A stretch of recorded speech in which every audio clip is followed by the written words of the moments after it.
Israel's military said its aircraft bombed militant targets in Gaza, and the Palestinian Health Ministry said at least 14 people were wounded in the strikes, including a number of children.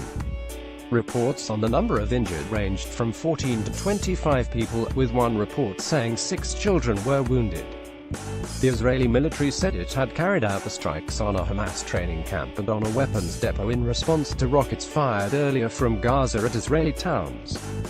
Witnesses told Reuters that most of the wounded were residents of a building near the camp. Of 2 reported rockets fired from the Gaza Strip, the first was claimed to have been intercepted by Israel's Iron Dome defense system. A second fell short of Israeli territory, according to reports in Israeli media. Rocket sirens were sounded in the southern Israeli cities of Ashkelon and Sderot. The official Israel Defense Force IDF Twitter account posted that Israeli aircraft had targeted a Hamas training compound and an ammunition warehouse in the Gaza Strip. The IDF holds Hamas solely responsible for all hostile acts against Israel emanating from the Gaza Strip. IDF at its spokesperson December 8, 2017, the IDF said that holds Hamas, the Palestinian militant group that has had long-term control over Gaza, solely responsible for all hostile acts against Israel emanating from the Gaza Strip.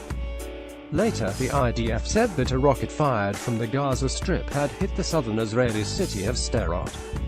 The rocket failed to explode and caused no injuries, according to public radio. At least one Palestinian was killed in clashes with Israeli troops earlier on Friday, and dozens wounded in a day of rage protests against U.S. President Donald Trump's recognition of Jerusalem as Israel's capital.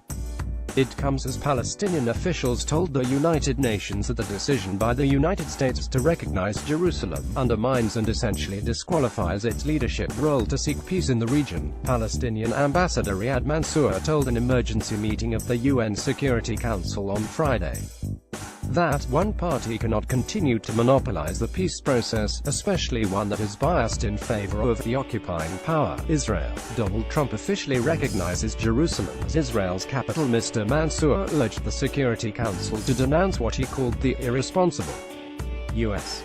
decision and reaffirm its position on the status of Jerusalem, that the holy city's status is unresolved and must be decided during Israeli-Palestinian peace negotiations on a two-state solution. He said the council must affirm its rejection of all violations of that status. Mr. Mansour said the Security Council must also act to avert further exacerbation of religious sensitivities. He said there is a threat could turn the conflict into a never-ending religious war that will only be exploited by extremists, fueling more radicalism, violence and strife in the region and elsewhere. Reuters and Associated Press contributed to this report. More about Israel Gaza Strip. The Palestinians reuse content